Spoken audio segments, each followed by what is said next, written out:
Alright, SSC 25 ও না না, তোমরা এখন কত লিমন? ওরা কত? ওরা হচ্ছে এখন এইচএসসি 27। ও এইচএসসি 27। তোমরা এখন অনেক বড় হয়ে গেছো, একদম স্কুলের গন্ডি পেরিয়ে একদম কলেজে তোমাদের অ্যাডমিশন সামনেই। রেজাল্ট নিয়ে একটু টেনশন থাকতে পারে, সে আলাপ পরে, রেজাল্ট কেমন হয় না হয়, পরীক্ষা তো দেওয়া হয়ে গিয়েছে, বাকিটা উপর আল্লাহর হাতে। তো আজকে আমরা একটু আলাপ করব আমাদের সামনের কিছু ধাপ নিয়ে। সেই ধারাবাহিকতায় আজকে আমরা জিওগ্রাফি ক্লাসটা নিয়ে হাজির হব। জিওগ্রাফি ওরিয়েন্টেশন একটা ক্লাস করব। জিওগ্রাফি কি, কেমন, এইচএসসি তে কেমন, এসএসসির সাথে পার্থক্যটা কোথায়, সেটা নিয়ে আলাপ করব। তোমাদের সাথে আছে আমি আল রাব্বি সিমেন্স, আর সাথে আছে এবং আমি আছি ইয়াসিন আরাফাত লিমন। ওকে, আমরা দুইজন আপাতত আছি, এছাড়া আরো দুইজন কিন্তু তোমাদের সাথে জয়েন করবে। সেই দুইজন কারা কারা তোমরা হয়তো ইতিমধ্যে জেনেছো, অনেকে হয়তো জানো না, তবে কিছুক্ষণের মধ্যেই জেনে যাবে। তোমাদের জিওগ্রাফি ক্লাসটা আমি, লিমন, এছাড়া আরো যে দুইজনের কথা বললাম তারা দুইজনও নিবে। তো আজকে আমরা কি নিয়ে আলাপ করব? আজকে আমরা আমাদের ফুল জার্নিটা কেমন হবে এটা একটা ওভারভিউ দিব, যে আমরা যে সামনে জিওগ্রাফি ক্লাসগুলো করব সে ক্লাসগুলোতে কি থাকবে কি থাকবে না, আমরা কিভাবে সাজাবো আমাদের ক্লাসগুলোকে, সেগুলো নিয়ে আলাপ করব। তো প্রথমে লিমন, তার আগে একটু বলো যে জিওগ্রাফি তোরা এসএসসি তেও পড়ছে, এইচএসসি তে কি জিওগ্রাফি পড়তে সমস্যা হওয়ার কথা না, কিন্তু অনেকেই আছে যারা এসএসসি তে সায়েন্সে ছিল বা কমার্সে ছিল, এইচএসসি তে এসে জিওগ্রাফিতে এনরোল করছে, ওদের জন্য কি জার্নিটা কঠিন হবে? আমার মনে হয় জার্নিটা তখন কঠিন হয় যখন ওদের প্রপার গাইডেন্স থাকে না। সে যদি এসএসসি তে যদি সে জিওগ্রাফি পড়ে থাকে, তার জন্য কিন্তু এইচএসসি তে সেটা কঠিন লাগতে পারে যদি কিনা সে প্রপার গাইডেন্স না পায়।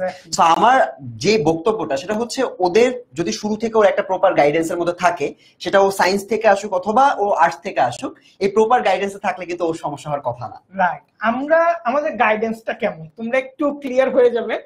বিগত বছরগুলোতে আমাদের রেকর্ড কিন্তু খুবই প্রমিনেন্ট। লিমন, সো আমাদের কিন্তু তোমরা যারা এসএসসি তে আমার সাথে পড়েছো, আমার ক্লাস কিন্তু তোমরা জিওগ্রাফিতে পেয়েছো।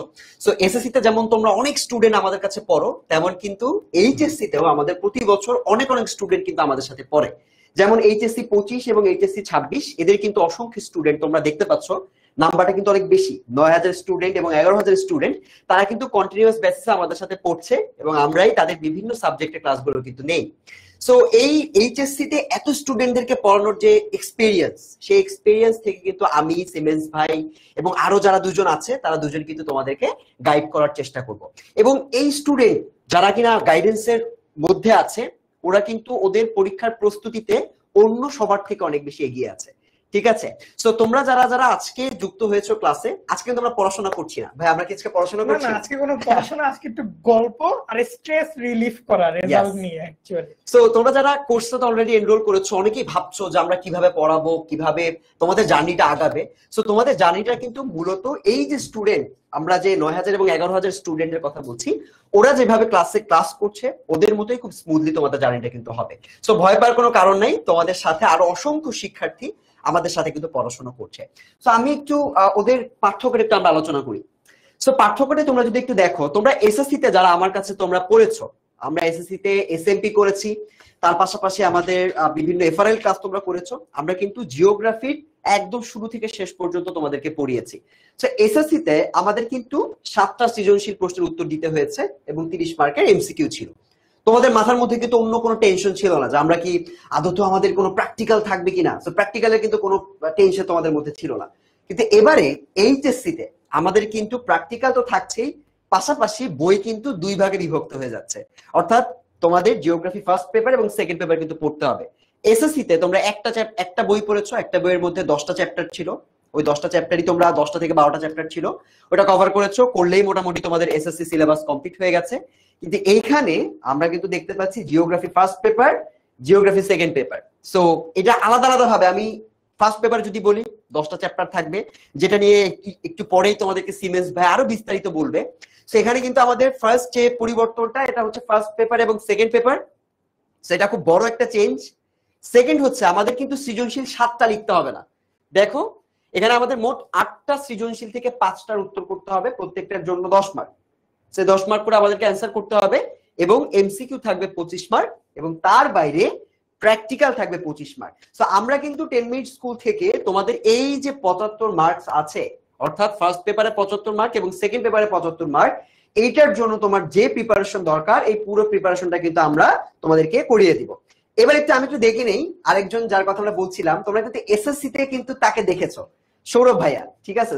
সৌরভ ভাইয়া কিন্তু তোমাদের এসএসসি তে জিওগ্রাফি ক্লাসে ছিল, তোমরা যারা ক্লাস করেছো তারা সবাই জানো। সো সেও কিন্তু থাকছে তোমাদের এই ফার্স্ট পেপার এবং সেকেন্ড পেপারের জার্নিতে। সৌরভ, ওরা কি এই ফার্স্ট পেপার সেকেন্ড পেপার দেখে অলরেডি কিন্তু অনেকেই ভাবতেছে যে এত কিভাবে শেষ করবো, ওরা কি শেষ করতে পারবে? একটা ভিডিও দিয়েছিলাম, মনে আছে তোমাদের? যে বলেছিলাম যে হচ্ছে দুইটা কথা মনে রাখতে, যে এইচএসসি তে কিন্তু অ্যাকচুয়ালি আমাদের কি সবকিছু সহজ নাম্বার তোলা। কেন নাম্বার তোলা সহজ? কারণ এই জায়গায় প্র্যাকটিক্যাল 25 নাম্বার। সো প্র্যাকটিক্যালে কিন্তু কেউ কখনো আটকায় না, এটা মাথায় রাখবা, সেটা যে সাবজেক্টের প্র্যাকটিক্যাল হোক। সো তোমাদের সিমেন্স ভাই যদি আসে, উনি হচ্ছে আরো ভালো মতো বলতে পারবে। সৌরভ, আচ্ছা শোনো, সায়েন্সের পোলাপান না অনেক ভাব নেয়, বুঝছো? ওদের প্র্যাকটিক্যাল আছে, এই আছে সেই আছে। ওদের মানে জিওগ্রাফির পোলাপান কি একটু এখন ভাবঠাপ নিতে পারবে? ওদেরও প্র্যাকটিক্যাল আছে, পোলাপান বুঝবে না, অন্য কেউ পোলাপানরা বুঝবে না। বলবো আমরাও এখন বুঝি, প্র্যাকটিক্যাল আমাদেরও আছে। সো আমরা হচ্ছে যে 25 নাম্বার আছে, এটা তোলা কিন্তু অনেক বড় একটা মার্কস। মানে ধরো 100-তে 25, মোটামুটি 24-25 সবাই পাই। সো 24-25 যখন তোমার মানে খুব কম এফোর্ট দিয়ে তুমি পেয়ে যাচ্ছ, তোমার এ প্লাস পাওয়াটা কিন্তু অনেক ইজি হয়ে যাচ্ছে। অন্যান্য সাবজেক্টে কিন্তু এ প্লাস পাওয়াটা একটু কঠিন হলেও এই জিওগ্রাফিতে এ প্লাস পাওয়াটা একটু সহজ। এই 25 নাম্বার তুমি পেয়ে যাচ্ছ। এবং তোমাদের এই যে একটা কনফিউশন ছিল যে ফার্স্ট পেপার সেকেন্ড পেপার দুইটা আলাদা হচ্ছে পেপার করা, এর থেকে মানে এটাতে কি কোনো কঠিন কোনো কিছু আছে? উত্তর হচ্ছে না। দুইটা দুই রকম বিষয় নিয়ে ভাগ করে দেওয়া হয়েছে, আমরা এখন এলাবোরেটরি পড়বো, জাস্ট এতটুকুই ডিফারেন্স, আর কোনো ডিফারেন্স নাই। এমনকি কিছু কিছু জায়গায় দেখবা যে এসএসসির সাথে টপিক গুলা একদম ডিরেক্ট সরাসরি মিল পাচ্ছ। সো তোমার পড়তে গিয়ে যে অসুবিধা হবে এরকম কিন্তু না, ঠিক আছে? So first paper second paper actually কোনো সমস্যা না বা কোনো কঠিন কিছু না। আমার মনে হয় ওরা যারা এসএসসি তে পড়েছে জিওগ্রাফিটা খুব ভালো করে, যাদের বেসিক ক্লিয়ার আছে, তাদের ফার্স্ট পেপার সেকেন্ড পেপারে যদি তারা একটু মনোযোগ দিয়ে পড়ে, ওদের মনে হয় কোনো সমস্যা হওয়ার কথা না। সো তোমরা যারা জিওগ্রাফি পড়েছো, সায়েন্স থেকে যারা আসছো তাদের হিসাবটা একটু আলাদা। যদি তোমরা আর্টস থেকে আসো, তোমাদের বেসিক ক্লিয়ার থেকে তোমাদের জন্য সহজ হবে। আর যদি সায়েন্স থেকেও এসে থাকো তাহলেও তোমাদের জন্য সহজ হবে, কারণ আমরা কিন্তু শুরু থেকেই একদম তোমাদের গাইডেন্স দিতে থাকবো। আমাদের বেসিক বিল্ডিং ক্লাস কিন্তু হচ্ছে, এটা আমরা হ্যাঁ। সো এটা আমরা একটু পরে দেখবো। সো আমরা একটু পরবর্তীতে দেখি আমাদের প্ল্যানিংটা, যেহেতু গাইডেন্স নিয়ে কথা বলছি। সো এই বিস্তারিত গাইডেন্সটা যারা সায়েন্স থেকে আসছো এবং যারা আর্টস থেকে আসছো দুজনেই একটু দেখে নাও যে আসলে টপিক গুলো কিভাবে থাকবে। তো সিমেন্স ভাই ক্যারি ফরওয়ার্ড করছে। দেখো, জিওগ্রাফি ফার্স্ট পেপার, তো ফার্স্ট পেপার সেকেন্ড পেপার এই দুইটা ভাগে আমরা আমাদের পুরা জিওগ্রাফিটাকে, এইচএসসি জিওগ্রাফিটাকে ভাগ করতে পারি। তো ফার্স্ট পেপারের সিলেবাসটার দিকে যদি তোমরা তাকাও, তাহলে কিন্তু তোমরা দেখতে পারবে এই অধ্যায়গুলোর সাথে তোমরা পরিচিত। সৌরভ পড়িয়েছে, লিমন পড়িয়েছে। তো প্রথম যে ক্লাসটা, প্রথম অধ্যায়টা, এইটা অনেকে তোমরা করতে চাও না, অনেকে এটাকে গুরুত্বও দাও না। বাট আই বিলিভ এই অধ্যায়টা সবচেয়ে গুরুত্বপূর্ণ। কেননা জিওগ্রাফি কেমন, ফিজিক্যাল জিওগ্রাফি বা প্রাকৃতিক ভূগোল কেমন, এই জিনিসটার পুরো বেসিকটা বিল্ড হয় এই ফার্স্ট পেপারে। কিভাবে পড়তে হবে, কিভাবে পড়া যায়, জিনিসগুলোকে কিভাবে আত্মস্থ করা যায়, এইটা একদম ফার্স্ট পেপার থেকে শুরু হবে। এরপর তোমরা নিশ্চয়ই ভূত্বক সম্পর্কে পড়েছো, অশ্বমণ্ডল, গুরুমণ্ডল, কেন্দ্রমণ্ডল সম্পর্কে পড়েছো। এই সম্পর্কে টোটাল একটা ধারণা আমরা অধ্যায় 2-এ পাবো, যেটা হচ্ছে পৃথিবীর গঠন। এখন তোমরা বলতে পারো ভাইয়া এসএসসি তে তো পড়ছি, এইচএসসি তে আবার এগুলো নিয়ে কি পড়বো? এগুলার একদম বিস্তারিত তথ্য উইথ থিওরি সহ, অর্থাৎ তাত্ত্বিক চিন্তা ভাবনা শুরু থেকে তোমাদেরকে পড়ানো হবে। এখানে তোমরা প্লেট টেকটনিক সম্পর্কে জানতে পারবে, ভূমিকম্প, সুনামি, আগ্নেয়গিরি সম্পর্কে জানতে পারবে। তো খুবই মজার মজার টপিক গুলো তোমরা এখানে আত্মস্থ করতে পারবে।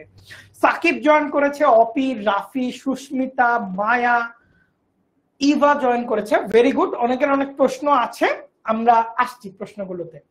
এরপর ভূমিরূপ পরিবর্তন, এই যে প্রথম দুইটা অধ্যায়, প্রাকৃতিক ভূগোলের অনেক ভাগ আছে, যেমন জিওমরফোলজি একটা ভাগ আছে, জিওমরফোলজিকে ভূমিরূপ বিদ্যা। আবার কি ভাগ আছে, বায়ুমণ্ডল সম্পর্কে একটা বিস্তারিত অধ্যায় আছে। আবার কি ভাগ আছে, এই যে পানি, চারদিকে পানি দেখতেছি, সমুদ্র দেখতেছি, নদী দেখতেছি, এ সম্পর্কে একটা বিস্তারিত ভাগ আছে। আবার কি আছে, যে চারদিকে জীবজন্তু, এগুলো নিয়ে একটা ভাগ আছে। আর ওই যে আমরা ম্যাপ আঁকি, এই ম্যাপটা নিয়ে একটা ভাগ আছে।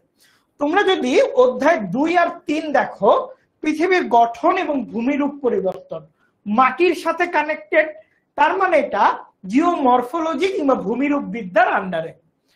অধ্যায় 4, 5, 6 যেখানে বায়ুমণ্ডল, বায়ু দূষণ, জলবায়ুর উপাদান ও নিয়ামক, জলবায়ু অঞ্চল, জলবায়ুর পরিবর্তন, যেখানে তোমরা বায়ুমণ্ডলের গঠন, তাপমাত্রা এগুলো সম্পর্কে জানবে। ইয়েস মিমি, এটা আর্টসের সাবজেক্ট। এছাড়া তোমরা জলবায়ু এবং আবহাওয়ার পার্থক্য, বিভিন্ন জলবায়ু অঞ্চল, পৃথিবীর এক এক অঞ্চলে কেন জলবায়ু আলাদা হয়। যেমন আমি ছোট্ট করে একটা তথ্য দিই, আমাদের দেশে আমরা বর্ষাকালে কিংবা গ্রীষ্মকালে বৃষ্টি হতে দেখি, তাই না? শীতকালে সাধারণত আমাদের দেশে বৃষ্টি হয় না। কিন্তু একটা গুরুত্বপূর্ণ ব্যাপার কি জানো, ইউরোপে তো যদি তুমি যাও, বিশেষ করে ইটালি, গ্রিস, পর্তুগাল, স্পেন এই অঞ্চলগুলোতে, সেখানে গ্রীষ্মকালে কোনো ধরনের বৃষ্টি হয় না, কিন্তু শীতকালে বৃষ্টি হয়। খুবই ইন্টারেস্টিং একটা ব্যাপার। এই যে বাংলাদেশে একরকম হলো, ইউরোপের দিকে, ইউরোপের দক্ষিণাংশে জলবায়ু আরেক রকম, এই কারণগুলো কেন? কিংবা বাংলাদেশে আমরা দেখি সুজলা সুফলা, শস্য শ্যামলা, বইয়ের কোট, যে বই থেকে যদি আমরা কোট করি, কিন্তু বাংলাদেশের সাথে কিছুটা দূরে একই অবস্থানে সৌদি আরব এলাকাতে কিংবা আরবীয় অঞ্চলে আমরা মরুভূমি দেখতে পারি, কিন্তু বাংলাদেশে আমরা ঠিক বিপরীত অবস্থান দেখতে পারি। এই যে এই ধরনের বিভিন্ন আলোচনা, এই আলোচনাগুলো আমরা অধ্যায় 4, 5, 6 থেকে জানবো। এরপর রয়েছে অধ্যায় 7, 8 বায়ুমণ্ডল এবং সমুদ্র স্রোত ও জোয়ার ভাটা। তো বায়ুমণ্ডল এবং সমুদ্র স্রোত, জোয়ার ভাটা কি? বিভিন্ন সাগর, মহাসাগর থেকে শুরু করে বিভিন্ন হ্রদ, উপসাগর ইত্যাদি নিয়ে আমরা জানবো। একই সাথে জানবো কিভাবে একটা সমুদ্র স্রোত একটা মহাদেশের পাশ দিয়ে বয়ে যাওয়ার ফলে সেখানে একটা মরুভূমি গড়ে উঠেছে।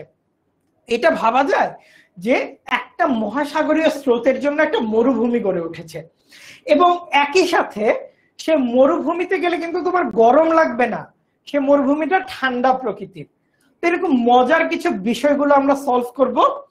এছাড়া অধ্যায় 9 তোমরা দেখতে পাচ্ছ জীবমণ্ডল, তার মানে জিওগ্রাফি কি আমরা দেখলাম। জিওগ্রাফিতে মাটি থাকে, জিওগ্রাফিতে পানি থাকে, জিওগ্রাফিতে বায়ু থাকে। এই তিনটার সমন্বয়ে আমরা দেখি যে একটা প্রকৃতি তৈরি হয়, একটা জীব, একটা প্রাণ তৈরি হয়।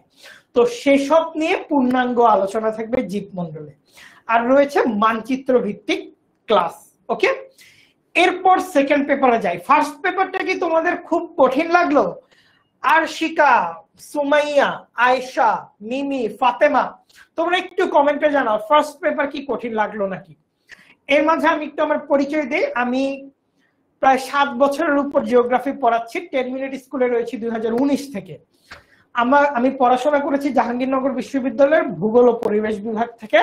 অনার্স মাস্টার্স দুটোই কমপ্লিট করেছি, এবং আমার ইচ্ছা, একদম ক্যারিয়ারের ইচ্ছা যদি জিজ্ঞেস করো, একদম শিক্ষকতা এবং গবেষণা, এই দুইটাতে আমার খুবই ইচ্ছা। তো আমিও আশা করব তোমরা আমার মতো বড় হয়ে অনার্স মাস্টার্সে কিন্তু জিওগ্রাফি নিয়ে পড়বে।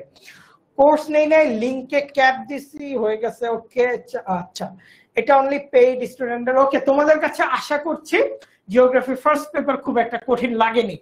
সেকেন্ড পেপারটা একটু আসি। তো তেমন না, অপি বলছে তেমন না, ফাতেমা বলছে না ভাইয়া আমরা আছি, কেন কঠিন লাগবে, তাই না বলো? তারপরে আর কেউ না ভাইয়া, সাকিবও বলছে না ভাইয়া কঠিন লাগে নাই। ওকে, এরপর আমরা সেকেন্ড পেপারটায় আসি। সেকেন্ড পেপারটা কেমন? ধরো জিওগ্রাফি ফার্স্ট পেপারে আমরা লক্ষ্য করলাম আমাদের আশেপাশের সব প্রাকৃতিক উপাদান নিয়ে আমরা আলোচনা করি, তাই না? সমুদ্র স্রোত কিংবা বায়ুমণ্ডল কিংবা জীবমণ্ডল নিয়ে আলোচনা করি, যা আমাদের আশেপাশে এনভায়রনমেন্টের ভিতরে আছে সেগুলো নিয়ে। কিন্তু এর বাইরেও তো দুনিয়ায় অনেক কিছু আছে, তাই না? এর বাইরে অর্থনীতির একটা ব্যাপার আছে। এর বাইরে যে আমি টি শার্ট পরছি, কেন আমি এখন টি শার্ট পরছি, কেন পরে সোয়েটার পরি নাই, কেন ইউএসএ তে একটা মানুষ এখন আমার সময় ক্লাস নিতে গেলে তার সোয়েটার পরা লাগতেছে, ইত্যাদি আরো অনেক ব্যাপার আছে। এই যে এরকম ফ্যাশন, স্টাইল, বাণিজ্য, কিংবা ধরো অর্থনৈতিক ব্যাপার, কিংবা কৃষি। আমরা ভাত খাই, আফগানিস্তানের মানুষ রুটি খেতে পছন্দ করে কেন? আমরা এশিয়ানরা, বিশেষ করে সাউথ বা সাউথ ইস্ট এশিয়ানরা ভাত খেতে পছন্দ করি। তাহলে এগুলোর তো বিভিন্ন কারণ আছে, এই পুরো কারণগুলো ব্যাখ্যা করা আছে জিওগ্রাফির সেকেন্ড পেপার ক্লাসে। সো আই হোপ তোমরা ফার্স্ট পেপার এবং সেকেন্ড পেপারের সূক্ষ্ম পার্থক্যটা অনেকটাই বুঝতে পারছো। তো ফার্স্ট পেপারে আবারও বলি, প্রথম অধ্যায়টা হচ্ছে এই যে সেকেন্ড পেপারটা কি, এটা নিয়ে মানব ভূগোল। তার মানে ফার্স্ট পেপারে আমরা দেখেছি যে প্রথম অধ্যায়টার নাম ছিল প্রাকৃতিক ভূগোল, অর্থাৎ পুরো ফার্স্ট পেপারটাই প্রাকৃতিক ভূগোল এই নামটা নিয়ে যাত্রা করে। আর সেকেন্ড পেপারটা হচ্ছে মানব ভূগোল, যেটাকে আমরা ইংরেজিতে বলি হিউম্যান জিওগ্রাফি। এইটা নিয়ে আমরা পুরো সেকেন্ড পেপারে পড়াশোনা দেখব। যেমন অধ্যায় 2 জনসংখ্যা, বসতি, কৃষি, এগুলো থেকে আমরা সাধারণত মানুষের জনসংখ্যা কেমন হয়, কেন জনসংখ্যার পার্থক্য ঘটে, বসতি অর্থাৎ সেটেলমেন্ট গুলোর ডিস্ট্রিবিউশন কেমন হয়। কিছু জায়গায় আমরা দেখি লাইন ধরে দোকানপাট বসে, কিছু জায়গায় আমরা দেখি গোল হয়ে দোকানপাট বসে, এগুলো কেমন হয়। নিউজিল্যান্ডে মানুষজন বাসা বাড়ি করার ক্ষেত্রে কি চিন্তা করে, বাংলাদেশে আমি কি চিন্তা করি, কিংবা তোমরা কেউ যদি রাঙামাটি, বান্দরবন, খাগড়াছড়ি থেকে দেখে থাকো, তোমরা কি ধরনের চিন্তা করো, তাই না? এই জিনিসগুলো সেকেন্ড পেপারে আমরা আলোচনা করব। এবং অবভিয়াসলি ফার্স্ট পেপার এবং সেকেন্ড পেপারের জন্য কিন্তু আমাদের বই কিনতে হবে, বইগুলো আমরা সাজেস্ট করব। তোমরা একটু ভিডিওটা দেখতে থাকো, বইগুলোর নাম একটু পর জানিয়ে দিচ্ছি। অধ্যায় 5-6 দেখো খনিজ, শক্তি সম্পদ ও শিল্প, অর্থাৎ বিভিন্ন প্রকার খনিজ সম্পদ আছে। আমাদের দেশে যেমন প্রাকৃতিক গ্যাস পাওয়া যায়, কয়লা পাওয়া যায়, তেল পাওয়া যায় না, তেল পাওয়া যায় আরব বিশ্বে। কেন এই পার্থক্যগুলো ঘটে? কিংবা বাংলাদেশে পঞ্চগড়ে আমরা অনেক পেবলস, কোবলস অর্থাৎ অনেক পাথর, নুড়ি পাথর পেতে দেখি, কিন্তু আমরা ঢাকায় সেটি পাই না। কিংবা মধুপুরে আমরা আনারস হতে দেখি, কিন্তু গাইবান্ধায় আনারস হয় না, আখ হয়। সিলেটে চা বাগান হতে দেখি পাহাড়ি ঢালুতে, ঢালু অঞ্চলে, পাহাড়ি অঞ্চলে, কিন্তু পঞ্চগড়ে আমরা সমভূমিতেও চা হতে দেখি। কেন এই পার্থক্যগুলো হয়, এই সবকিছু নিয়ে আমরা আলোচনা করব এই অধ্যায় 4, 5, 6।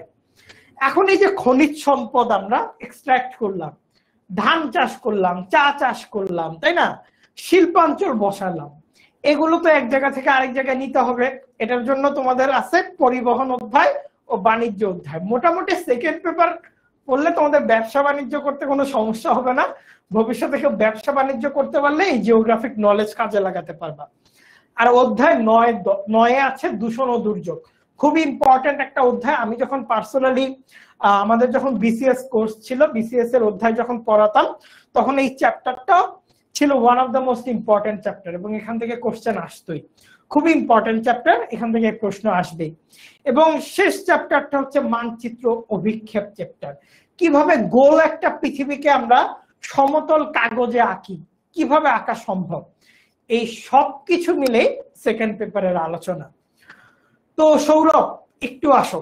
সৌরভ এখন তোমাদের যেটা বলবে আমাদের অনলাইন ব্যাচটা কেমন হবে, আমাদের প্ল্যানটা কি, এটা নিয়ে একটু সৌরভ আলোচনা করবে। থ্যাংক ইউ ভাই। যে দেখো আমাদের তো হচ্ছে অনেকগুলো চ্যাপ্টার দেখতে পেলা, সো প্রত্যেকটা সপ্তাহে একটা করে লাইভ ক্লাস থাকবে। তার মানে কি, তার মানে হচ্ছে মাসে হচ্ছে তোমরা 4টা লাইভ ক্লাস পাচ্ছ। এবং এই লাইভ ক্লাসগুলোর উপরে আমরা তো ক্লাস নিলেই শুধুমাত্র হবে না, তাই না, যে তোমরা আসলে ভালো করছো কিনা, কিংবা হচ্ছে তোমাদের কোনো জায়গায় আটকাচ্ছে কিনা, এই বিষয়গুলো ঠিকঠাক মতো বোঝার জন্য, অর্থাৎ তোমাদেরকে প্রিপেয়ার করার জন্য ঠিকঠাক মতো প্রত্যেক সপ্তাহে এবং হচ্ছে প্রত্যেক মাসে, ঠিক আছে, আমাদের এক্সাম থাকছে। ঠিক আছে, ওই এক্সাম গুলোর মাধ্যমে তুমি অ্যাকচুয়ালি নিজেকে যাচাই করে নিতে পারবা যে প্রশ্নগুলো কিরকম হয়ে থাকে পরীক্ষায় এবং তোমার প্রিপারেশন আসলে কতটুকু। এর পাশাপাশি তুমি তো এক্সাম দিলা, সো এই এক্সাম দেওয়ার মাধ্যমে তোমার তো এইটা বুঝতে হবে যে আসলে তোমার অবস্থানটা কোন জায়গায়। ধরো তুমি অনেক পড়ছো বা পড়ছোই না, সো তোমার সাথে যারা পড়ালেখা করছে তাদের অবস্থানটা কোন জায়গায় আছে, এই বিষয়গুলো বোঝার জন্য তুমি যখন এক্সাম দিবা সেই এক্সামের উপর কিন্তু এক্সামের লিডার বোর্ডটাও পেয়ে যাবা। এতে করে কি হবে, এতে করে তুমি হচ্ছে বুঝতে পারবা অ্যাকচুয়ালি তোমার অবস্থানটা কোন জায়গায় আশেপাশের স্টুডেন্টদের সাথে বা বন্ধু বান্ধবদের সাথে।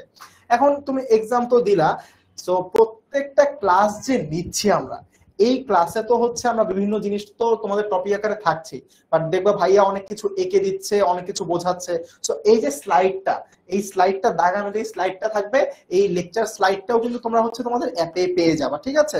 সো এই ক্লাস নেওয়ার মাধ্যমে ধরো কোন একটা জিনিস তুমি বুঝতে পারছো কিনা বা তুমি অ্যাকচুয়ালি ক্লাসে মনোযোগী আছো কিনা, এই ব্যাপারটা বোঝার জন্য আমরা কিন্তু ক্লাসের মাঝখানে কি করছি, ইন ক্লাস পোল কুইজ রাখছি। So in class poll quiz রাখার সুবিধাটা কি, অর্থাৎ ধরো তোমাকে হচ্ছে জনসংখ্যা নিয়ে কোনো একটা টপিক আমি পড়াচ্ছি, পড়ানোর পর এই টপিকটা তুমি ঠিকঠাক মতো বুঝতে পেরেছো কিনা, কিংবা হচ্ছে এখান থেকে কোনো একটা প্রশ্ন ইনস্ট্যান্ট তোমাকে জিজ্ঞেস করার মাধ্যমে আমি আসলে বুঝতে পারবো যে তুমি টপিকটা আসলে বুঝতে পারছো কিনা, বা কোথাও কোনো প্রবলেম থাকলে সেটাও কিন্তু আমি আইডেন্টিফাই করে ফেলতে পারবো। সো এই পোলের মাধ্যমে কিন্তু অ্যাকচুয়ালি তোমাদের সাথে আমাদের ইন্টারাকশনটা আরো ভালোভাবে হবে। এরপর দেখো, সো এক একটা অধ্যায় যখন আমরা পড়িয়ে ফেলবো, এই অধ্যায়গুলোর উপরে তোমাদের অনেকের হচ্ছে অনেক কনফিউশন থাকবে, হয়তোবা হচ্ছে অনেক জায়গায় তোমরা বলো যে হচ্ছে ভাইয়া এটার উপর কি লেকচার শিট থাকবে না। সো পুরো চ্যাপ্টারটার উপরে প্রত্যেকটা চ্যাপ্টার শেষে আমরা হচ্ছে একটা করে লেকচার শিট দিয়ে দিব, ঠিক আছে, প্রত্যেকটা চ্যাপ্টারের সাথে। অর্থাৎ তোমাদের কমপ্লিট একটা প্যাকেজ কিন্তু এখান থেকে পেয়ে যাচ্ছ। লাইভ ক্লাস তো হচ্ছে, এর পাশাপাশি তুমি হচ্ছে এক্সাম পাচ্ছ, একই সাথে স্লাইডটা পাওয়ার পাশাপাশি তোমার কিন্তু লেকচার শিটও পেয়ে যাচ্ছে। অর্থাৎ পুরো প্রস্তুতি তুমি এখান থেকে বসেই কিন্তু তোমার হয়ে যাচ্ছে। মোস্ট ইম্পর্টেন্ট একটা জিনিস যেটা লাইভ কিউএনএ সেশন। সো এই যে আমরা এক একটা চ্যাপ্টার শেষ করলাম, চ্যাপ্টার শেষ করার পর তোমার মনে প্রশ্ন আসলো, ভাইয়া তো এই ব্যাপারটা বললো না, বা হচ্ছে কোনো কনফিউশন তৈরি হলো, এই কনফিউশনটা তো আমাকে বোঝার বা আমাকে বলার ওয়েটা কি, তাই না? আমাকে বলার ওয়েটা হচ্ছে যে আমাদের লাইভ কিউএনএ সেশন, এই সেশনটাতে সরাসরি তুমি হচ্ছে আমাকে প্রশ্ন করতে পারবা। সো যখন তুমি সরাসরি প্রশ্নটা করছো, তোমার উত্তরটা কিন্তু তুমি তখনই পেয়ে যাচ্ছ, ঠিক আছে। সো এই লাইভ কিউএনএ সেশনটা নিয়ে আমরা পরেও দেখবো, আমাদের স্লাইডে আছে। সো এই জায়গায় কিন্তু তোমাদের সাথে আমাদের আরো একবার সরাসরি ইন্টারাকশন হবে। অ্যাকচুয়ালি এই জায়গাতেই সবচেয়ে বেশি ইন্টারাকশনটা হবে, তুমি হচ্ছে সরাসরি কথা বলার সুযোগ পাবা।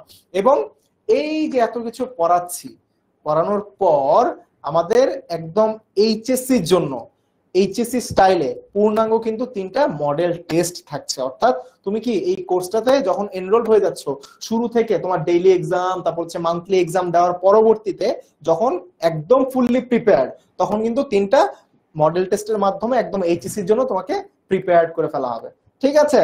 সো অনলাইন ব্যাচে তো তোমরা তোমাদের দেখেছোই যে হচ্ছে প্রত্যেক সপ্তাহে একটা করে ক্লাস হবে, এবং বেসিক্যালি তোমাদের অনেকেরই যেহেতু ক্লাস সকালে থাকবে, অনেকেরই যেহেতু হচ্ছে হয়তোবা দুপুর বা হচ্ছে 12টা থেকে শুরু হতে পারে। সো তোমাদের ক্লাস শেষ হওয়ার পর তোমরা বাসায় আসার পর যেন ক্লাসটা করতে পারো, এই জন্য আমরা সেই টাইম অনুযায়ী হচ্ছে অর্থাৎ বিকালে বা সন্ধ্যায় হচ্ছে ক্লাসটা স্টার্ট করব, ঠিক আছে।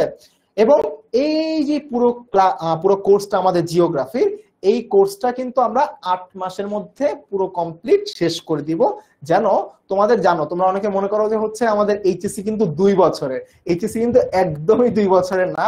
দেখবা এই যে ক্লাস শুরু হচ্ছে, ক্লাস শুরু হওয়ার পরবর্তীতে প্রথম 6 মাসে দেখবা একটা না এমন ভাবে তোমার হচ্ছে এক্সাম হচ্ছে, ফার্স্ট ইয়ার শেষ হয়ে যাচ্ছে, দেখবা 12 মাসে যেই ফার্স্ট 1 বছর হওয়ার কথা, 12 মাসে কিন্তু হচ্ছে না। সো পুরো কোর্সটা আমরা 8 মাসেই শেষ করে দিব, যেন হচ্ছে তোমরা কি করতে পারো, যেন হচ্ছে তোমরা রিভিশন দেওয়ার মাধ্যমে এইচএসসি তে ভালো মতো বসতে পারো, ঠিক আছে। এবং মোস্ট ইম্পর্টেন্টলি যে আমাদের কোর্স 8 মাসে শেষ হয়ে গেলে কি ভাইয়া এইচএসসি এর টাইমে কি আমরা এই লাইভ ক্লাসগুলো পাবো না? উত্তর হচ্ছে পাবা।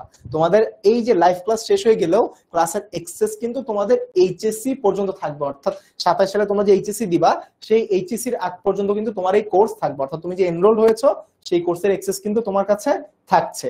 এখন ভাইয়াকে আমি একটু ডেকে নেই যে হচ্ছে বুক লিস্টের ব্যাপারে তোমাদেরকে কিছু বলার জন্য। ওকে, সৌরভকে ধন্যবাদ, অনেক সুন্দর করে মানে পুরোটা বুঝালো তোমাদের কিভাবে আমাদের কোর্স প্ল্যানটা হয়েছে। তবু আমি একবার সাম আপ করি। আমরা আপাতত প্রতি সপ্তাহে একটি করে ক্লাস করব, এবং এই ক্লাসটা হবে আমাদের মূলত বেসিকটা ডেভেলপ করার জন্য, যে পুরো এইচএস এর জিওগ্রাফিটা আমরা কিভাবে পড়বো। এরপর তো আমাদের সাপ্তাহিক পরীক্ষা, লিডার বোর্ড, পূর্ণাঙ্গ মডেল টেস্ট এগুলো আছে।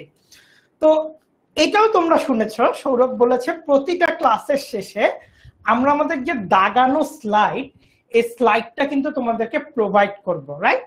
তো এই স্লাইডটা প্রোভাইড করলে কি আমাদের পড়াশোনা শেষ? না, আমাদের কিন্তু সবচেয়ে ভালো মানে সবচেয়ে ইম্পর্টেন্ট ব্যাপার হচ্ছে আমাদের বই পড়তে হবে, এবং বই খুব ভালো মতো পড়তে হবে। বই যদি আমরা না পড়ি, শুধুমাত্র আমরা আমাদের ক্লাস এবং ক্লাসের যে স্লাইড আছে এইটার উপর যদি ডিপেন্ড করি, আমাদের পড়াশোনা আগাবে না, আমরা ভালোও করতে পারবো না। তো দেখো এখানে 2টা করে বই সাজেশনে দেওয়া আছে, এবং আমি তোমাদের রিকোয়েস্ট করব, তোমরা যদি একটু কষ্ট করে, ধরো ফ্যামিলি থেকে যদি সমস্যা হয়ও, একটু কয়েকদিন যদি একটু টিফিনের টাকা বাঁচাতে পারো, কিংবা এই যে এসএসসি তে ভালো রেজাল্ট করলে বৃত্তি পাবা, একটু বৃত্তির টাকা বাঁচাতে পারো, কিংবা ধরো যে সালামি পাও বিভিন্ন উৎসবে, এরকম টাকা যদি বাঁচাতে পারো তাহলে 2টা বই কিনে নিও। তবে যাদের একদম 2টা কিনতে সমস্যা আছে, আমি সাজেস্ট করব প্রথম বইটা তাড়াতাড়ি কিনে ফেলতে। প্রথম বইটা দেখছো ডক্টর সৈয়দ শাহজাহান আহমেদের, এবং সেকেন্ড পেপারের জন্য আমি এই বইটা সাজেস্ট করব। মূলত আমাদের স্লাইড গুলো ডক্টর সৈয়দ শাহজাহান আহমেদ স্যারের বইটা ফলো করেই তৈরি করা হবে। এবং সেকেন্ড বইটা যেটা বলতেছি সেকেন্ডারি অপশন, তোমরা আপাতত না কিনলেও পরে কিনে নিও, কেননা আমি সাজেস্ট করব 2টা করে বই রাখতে প্রতিটা সাবজেক্টের। প্রফেসর মোয়াজ্জেম হোসেন চৌধুরী স্যার, ওনার বইটাও বেশ ভালো, আমাদের স্টাডি করে মনে হয়েছে এই 2টা বই কিন্তু তোমরা কিনতে পারো। তো এই 2টা বই তোমরা একটু লিখে রাখবে, ডক্টর সৈয়দ শাহজাহান আহমেদ স্যার এবং প্রফেসর মোয়াজ্জেম হোসেন চৌধুরী স্যার। আর আপাতত ফার্স্ট প্রায়োরিটিতে আমরা শাহজাহান স্যারের বইটাকে আগে রাখছি, এবং এটা দ্রুত কিনে ফেলা ভালো। আর দিনের বা সন্ধ্যার কখন ক্লাস হবে সেটা তোমরা দ্রুত জানতে পারবে, সেটা নিয়ে টেনশনের কারণ নাই। আপাতত তো ব্যস্ততা নাই, কেউ তো কলেজে বা ইউনিভার্সিটিতে ভর্তি হয়ে যাও নাই, তাই না? আমরা এই তো সামনে ক্লাস শুরু করব, তখন খুব তাড়াতাড়ি জানিয়ে দিতে পারবো। আর আমাদের টিচার প্যানেল, সৌরভ একটু আসো, আমাদের টিচার প্যানেল সম্পর্কে একটু বলি। আমি ক্লাস নিচ্ছি প্রায় 7 বছরের উপর, জিওগ্রাফি পড়াচ্ছি, এবং 10 মিনিট স্কুল আমি 2019 সাল থেকে পড়াচ্ছি। আর জিওগ্রাফি পড়াতে গিয়ে অনেক মজার মজার অভিজ্ঞতা হয়েছে। যেমন মনে করো জিওগ্রাফি যারা পড়ে, আমি এটা সবসময় বলি, তারা অ্যাডমিশনে খুবই ভালো করে, কারণ তোমরা অধ্যায়গুলো দেখলে এত ডাইভার্সিফাইড অধ্যায়, সবগুলা অ্যাডমিশনের জেনারেল নলেজের অনেকখানি কভার হয়ে যায়। তো সাথে তো আমি আছি, এর সাথে তোমাদের একজন আপু আছে, বুশরা আপু।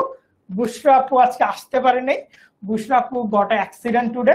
তো তোমরা একটু দোয়া করো আপুর জন্য, আপু যাতে তাড়াতাড়ি সুস্থ হয়ে যায়, তারপর তাড়াতাড়ি তোমাদের ক্লাস নিতে পারে। সৌরভ, বাকি 2জন। আমি তো তোমাদের সাথে আছি, তোমরা ইতোমধ্যে আমার সাথে এসএমপি তে ক্লাস করেছো, এফআরএল এ ক্লাস করেছো, ভাইয়াও ছিল সাথে। তো ভাইয়া তো বললোই, আমি নিজেও হচ্ছে ভাইয়ার ক্লাস করেছি অ্যাকচুয়ালি। সো ভাইয়া কত সিনিয়র বুঝতেই পারছো। ভাইয়া আমাদের সাথে থাকছে, বুশরা আপু থাকছে, এর পাশাপাশি আমি থাকছি তোমাদের সাথে, এবং আমার সাথে লিমন থাকছে। সো লিমন একটু আগেও ছিল, সো লিমন আমাদের সাথে থাকছে, আমি আর লিমন। সো আমরা 2জন, তোমরা ইতিমধ্যে দেখেছো এসএমপি তে। সো সামনেও আমাদের এই এইচএসসির ওবি যেটা আসছে, অর্থাৎ চলে আসছে যেটা, সো সেখানে তোমরা আমাদের 2জনকে এবং ভাইয়া এবং আপুকে দেখতে পারবে। আমরা 4জন থাকছি তোমাদের এই জার্নিতে। ফ্রি কোর্সেস, ওদের জন্য অনেকগুলো গিফট আছে সৌরভ, একটু আমরা দেখাই গিফট গুলো। হ্যাঁ, ফ্রি কোর্স, এই যে এইচএসসি 27 ফাউন্ডেশন কোর্স বাংলা ইংরেজি আইসিটি। সো আমরা যেটা করি সারা বছর, জিওগ্রাফি, ইকোনমিক্স, অর্থাৎ আমাদের যে অন্যান্য মেইন সাবজেক্ট গুলা এইগুলা পড়তে থাকি। সো মনে করি যেটা, যে বাংলা ইংরেজি আইসিটি তো পড়ার কোনো দরকার নেই। যেটা ঘটে যে এইচএসসি 2-3 মাস আগে গিয়ে দেখা যায় যে আমি তো বাংলা ইংরেজি আইসিটি, স্পেশালি আইসিটি কিছুই পারতেছি না। সো এইচএসসি তে কিন্তু নাম্বার তোলাটাও একটু ডিফিকাল্ট, কারণ হচ্ছে আমরা এসএসসি তে যতটা সহজে বাংলা ইংরেজি আইসিটি তে মার্কস তুলে ফেলতাম, এখন কিন্তু অতটা সহজ না। এই জন্য তোমাদের শুরু থেকেই যেন হচ্ছে তোমাদের এই বেসিকটা তৈরি হয়ে যায়, সেজন্য আমরা ফাউন্ডেশন কোর্স নিয়ে আসছি।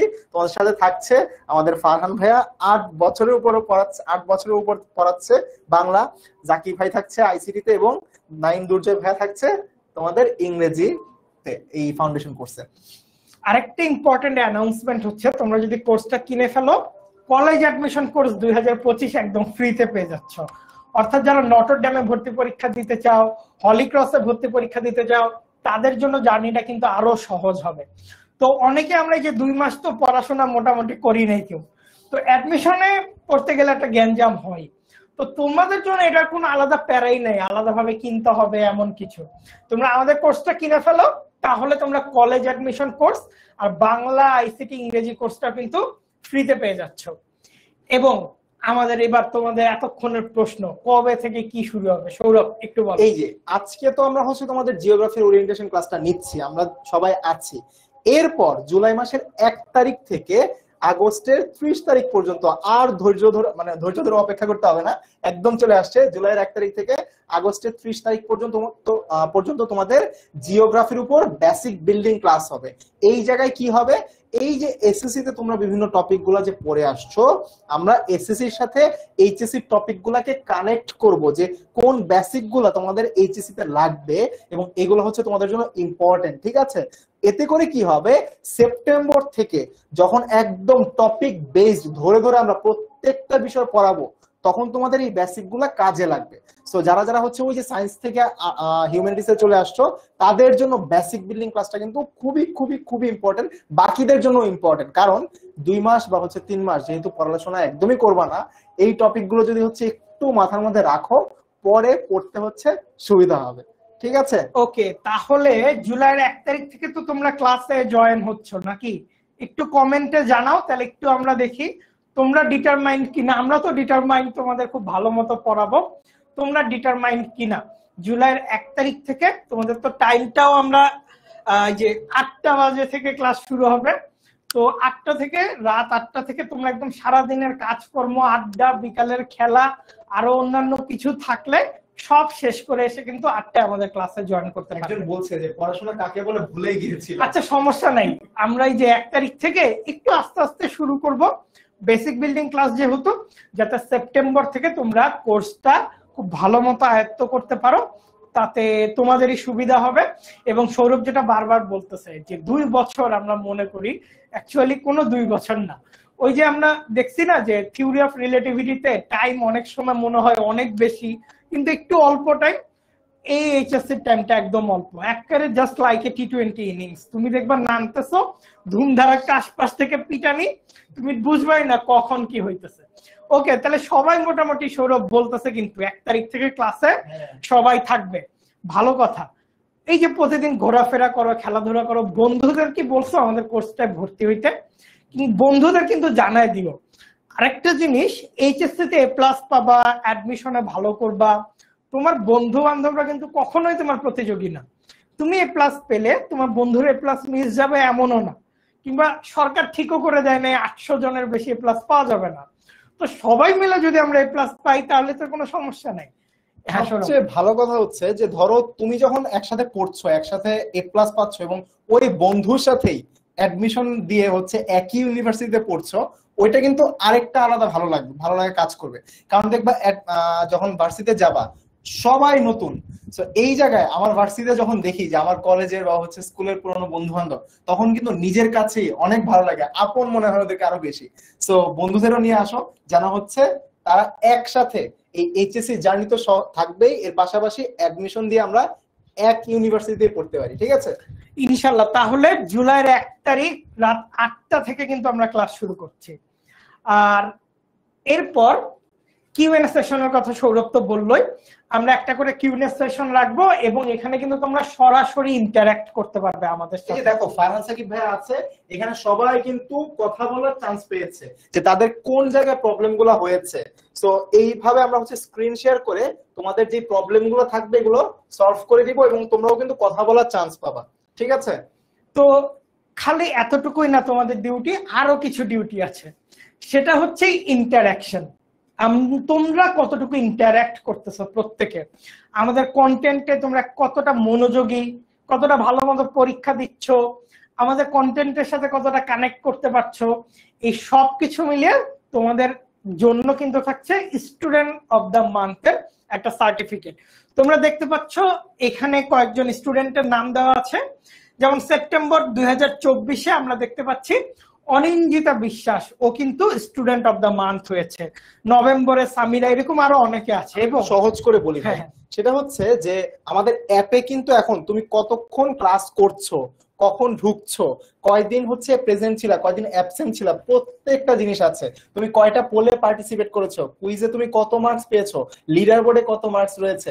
সো এই সকল বিষয় কম্প্যাক্ট আকারে যখন আমরা দেখবো যে হচ্ছে একজন স্টুডেন্ট সবচাইতে ভালো পারফরমেন্স করছে, সেই কিন্তু actually student of the month হবে। সো অ্যাপের মধ্যেই কিন্তু এখন পুরো বিষয়টা তোমরা দেখতে পারবা যে তোমার অবস্থানটা কোন জায়গায়। ঠিক আছে, আরেকটা জিনিস হচ্ছে তোমরা কিন্তু একটা সার্টিফিকেটও পেয়ে যাচ্ছে রিকগনিশনটার জন্য, খালি মুখে মুখে না, তোমাদের কিন্তু আমরা একটা অফিসিয়াল সার্টিফিকেটও দিচ্ছি। যেমন সামিরা এই সার্টিফিকেটটা পেয়েছে, তো তোমাদের সামনে সুযোগ আছে এমন একটা সার্টিফিকেট জেতার কিংবা নিজের অর্জনের মাঝে রাখার। তো এই হচ্ছে আমাদের মোটামুটি জিওগ্রাফি ক্লাস, জিওগ্রাফির ওভারভিউ। তো তোমাদের কাছে কেমন লাগছে, তোমাদের কি মনে হচ্ছে জিওগ্রাফি ব্যাপারটা কেমন লাগবে, বা জিওগ্রাফি ক্লাসটা কেমন হবে? আর আমি আরেকবার বলছি, তোমরা তোমাদের বন্ধু বান্ধবদের একটু জানিয়ে দিও। আমি একটা বিষয় বলি, যেমন আমরা সবাই এনার্জি এই বিষয়টার সাথে পরিচিত, তাই না? আমরা যখন একা একা কাজ করব, ধরে পুরো বিষয়টা আমি একলা পড়াবো, এই ব্যাপারটা এনার্জি। এখন তোমরা দেখতেছো আমি পড়াচ্ছি, সৌরভ পড়াচ্ছে, বুশরা আপু পড়াচ্ছে, লিমন পড়াচ্ছে, এই ব্যাপারটাকে বলে সাইনার্জি বা সিনার্জি। এই ব্যাপারটা কেমন, আমি একলা যে এফোর্টটা দিব এটার ইম্প্যাক্ট যতখানি, এই সাইনার্জির ব্যাপারটার ইম্প্যাক্ট আরো বড় হয়। তো তোমরা যদি সবাই মিলে পড়াশোনা করো, একজন আরেকজনকে হেল্প করো, গ্রুপ ডিসকাশন করো, বন্ধুদের নিয়ে এসে পড়াশোনা করো, এইটার ইম্প্যাক্ট কিন্তু অনেক বড় হবে। তো আমরা সবসময় এরকম গ্রুপ লেভেলে কাজ করার চেষ্টা করব। জুলাইয়ের 1 তারিখ থেকে কিন্তু আমরা আমাদের এই ক্লাসটি শুরু করব। আর একজন বলছিল যে ফেসবুক গ্রুপে অ্যাড করার কথা, প্রাইভেট গ্রুপটাই কিন্তু তুমি অ্যাড হয়ে যাবে, কোনো টেনশন নিও না। যদি আমাদের কোর্স যেহেতু কোর্সে এনরোল করেছো, প্রাইভেট গ্রুপে হচ্ছে অ্যাড হয়ে যাবে, কোনো সমস্যা নেই। ঠিক আছে, আর যে কোনো প্রশ্ন থাকলে তো আমাদের হেল্পলাইন আছেই সবসময়, 16910 কল করতে পারো। আরেকজন হচ্ছে ভাই ভয় পাচ্ছে, বলছে 13 তারিখ রেজাল্ট, ভাই কি করব? ও, রেজাল্ট নিয়ে টেনশন করে? আচ্ছা ধরো তুমি এখন টেনশন করতেছো অনেক বেশি, রেজাল্ট কি চেঞ্জ হবে সৌরভ? না, একদমই তো চেঞ্জ হবে না। আচ্ছা বোর্ড কি জানে তুমি যে টেনশন, জানে বোর্ড, সবাই টেনশন করতেছে, কিন্তু বোর্ড কিন্তু একটু পাত্তা দেয় না। রেজাল্ট যেটাই হোক, এখন ধরো তোমার রেজাল্টটা খারাপ হয়েছে, তুমি যেটা ডিজায়ারেবল ছিল ওটা হয় নাই, তাও মনে করবা লাইফে কিচ্ছু হয় নাই, লাইফ পেছানোর মতো কিছুই হয় নাই। আমরা আমাদের ইউনিভার্সিটিতে দেখছি অনেকে জিপিএ 5 পাইছে, অনেক ইউনিভার্সিটিতে টিকে নাই, কিন্তু অনেকে 3.63 পেয়ে তার ইউনিভার্সিটিতে পড়তে আসছে। এবং এটা জিপিএর কিন্তু একটা মার্কও কাউন্ট হয়, তার মানে তারা এত ভালো পড়াশোনা করছে, ওইটুক যে গ্যাপ আছে এটা তাদের জন্য কোনো গ্যাপই মনে হয় নাই। সৌরভ, রেজাল্ট খারাপ হলে কি কোনো সমস্যা হয় আসলে? একদমই না ভাইয়া, রেজাল্ট দিয়ে হচ্ছে, রেজাল্ট হ্যাঁ তোমাকে জাজ করা যে তুমি এতদিন কি করেছো এইটার একটা ইম্প্যাক্ট থাকে, বাট তুমি যেই মুহূর্ত থেকে দাঁড়িয়ে চিন্তা করছো যে আমি 10 মাস পরে বা 15 মাস পরে আমি ওই অবস্থানে যেতে চাই, পেছনের যতগুলো পরিশ্রম আছে আর কোনো কাজেই লাগবে না। তুমি এখন থেকে যে এফোর্টটা দিবা পুরোটাই হচ্ছে তোমার সেই 10 মাস পরে তুমি নিজেকে যেই জায়গায় দেখতে চাও সেইটা হচ্ছে তুমি দেখতে পারবা। সো ধরো যাদের রেজাল্ট ভালো হয়েছে বরঞ্চ তারা একটু পেছনের দিকে থাকবে, কারণ মনে করবে যে আমার তো রেজাল্ট ভালোই আছে, আর পড়াশোনা করার দরকার নেই। সো যদি কোনো কারণে, অবশ্যই আমরা চাই যে তোমাদের সবার রেজাল্ট ভালো হোক, বাট কোনো কারণে যদি হচ্ছে কারো রেজাল্ট মনে হয় যে বন্ধুদের মতো হচ্ছে না বা একটু খারাপ হয়েছে, টেনশন করার কোনো দরকার নাই ভাইয়া। এইচএসসি তে ভালো করো। আমি একটা কথা বলে শেষ করবো, সেটা হচ্ছে যে যখন আমার হচ্ছে নটরডেমে হচ্ছে চান্স পাই নাই, যদিও আমি এফোর্ট দিয়েছিলাম, সো হয়তো ভাগ্যে ছিল না। সো যখন আমি নটরডেমে চান্স পাইনি, তখন এর পরবর্তীতে ভাইয়া যেটা হয় যে আমার কাছে মনে হয়েছিল যে কলেজে তো আসলে তাহলে হয়তো আমি ভালো আর করতে পারবো না হয়তো, বাট ওই যে চান্স পাই না, আমার আম্মু আমাকে একটা কথা বলেছিল যে যেহেতু তুমি কলেজে চান্স পাও নাই, তুমি হচ্ছে ভার্সিটি অ্যাডমিশনে গিয়ে দেখায় দাও যে এই চান্স না পাওয়াটাই তোমার সবচেয়ে বড় এনার্জি ছিল। সো অ্যাকচুয়ালি তাই ঘটেছে যে কলেজে চান্স না পেলেও হচ্ছে আমি কি করেছিলাম যে ওই এফোর্টটা দিয়ে গিয়েছি, যেটা হচ্ছে আমি অ্যাকচুয়ালি এইচএসসি এবং ভার্সিটি পর্যন্ত গিয়ে এটার ফলটা আমি পেয়েছি। সো আবারও বলছি যে যদি মনে হয় যে এসএসসি তে কোনো কারণে যে হচ্ছে ভালো হচ্ছে না, টেনশন করার কোনো দরকার নাই ভাইয়া। লাইফ কখনো থেমে থাকে না, লাইফ সবসময় তোমার সামনের দিকে যাবে, আর যত সামনে যাবে তত অপরচুনিটিস বেশি আসবে। সো টেনশন করার কোনো দরকার নেই, রেজাল্টের চিন্তা একদম ভুলে যাও, তুমি এইটা চিন্তা করো নেক্সট 8 মাস তুমি কি করবা। ঠিক আছে, তো ভাইয়া যদি কিছু বলতেন। ওই যে একজন নবনী প্রশ্ন করেছে, ভাইয়া ফ্যামিলি আর সোসাইটি এগুলা কে বুঝবে? শোনো, ধরো তুমি রেজাল্ট খারাপ করলা, এখন না খারাপ করলে একটু কথা শুনতে হয়, এটা খুবই বাস্তবতা। আশেপাশে সবাই তোমাকে একভাবে বুঝবে না, এটাও একরকম বাস্তবতা, তাই না? ধরো তোমার রেজাল্টটা খারাপ হলো, তুমি ডিটারমাইন্ড হও 2 বছরের জন্য যে তুমি 2 বছর পর তাদের উত্তরটা দিবা, বা তাদের উত্তরও দেওয়ার প্রয়োজন নাই। তুমি যদি মনে করো তুমি একটা ধাপে আছো, তুমি নিজেকে নেক্সট ধাপে নিতে চাও, সেটা বাইরের মানুষ তুমি যদি নেক্সট ধাপে নিজেকে নাও তাহলে এমনি দেখতে পারবে। তো ফ্যামিলি সোসাইটি যদি কিছু বলেও অনেক সময় খারাপ লাগবে, ডিপ্রেসড লাগবে, বাট নিজেকে ডিটারমাইন্ড রাখবা। নিজেকে ডিটারমাইন্ড রাখবে এটা বলে যে তোমার সামনে আর অনেকগুলো অপরচুনিটি আছে। যারা রেজাল্ট ভালো করবা তারাও মনে করো একটা জিনিস মনে রাখবা, রেজাল্ট ভালো করা মানেই না তুমি জীবনে সবকিছু পেয়ে গেছো। আর যারা খারাপ করছে এটার মানে এও না তুমি জীবনের অনেক কিছু হারায়ও ফেলছো। জীবন অনেক বড়, ভার্সিটিতে উঠো, এইচএসসি লাইফ পার করো, চাকরি জীবনে যাও, দেখবে জীবনে আরো অনেক মজার মজার জিনিস আছে যেটা এনজয় করার জন্য হয়তো তোমাকে সামনে আগায় যেতে হবে। তো আজকে থাকি আমরা এই পর্যন্তই থাকি, রেজাল্ট যখন দিবে তোমাদের সামনে কথা হবে। আর এর মাঝে যদি জিওগ্রাফি নিয়ে আমরা কথা বলতে চাই তাহলে আমাদের তো গ্রুপ আছেই, HSC 27 স্টার স্টুডেন্টস গ্রুপে। আশা করি তোমরা সবাই আছো সেই গ্রুপে, আমরা বিস্তারিত কথা বলবো। কারো কোনো কোশ্চেন থাকলেও তোমরা আমাদেরকে রিচ করতে পারো বা জানিয়ে দিতে পারো, তাহলে তোমাদের সব কনফিউশন ক্লিয়ার হয়ে যাবে। আর বন্ধুদের এই কোর্সটাতে অবশ্যই ভর্তি হতে বলবে। সবাই মিলে একসাথে পড়াশোনা করব, প্রতিযোগিতার চেয়ে সহযোগিতায় মন দিব বেশি। তো আজকের মতো আমি আর সৌরভ এখানে বিদায় নিচ্ছি।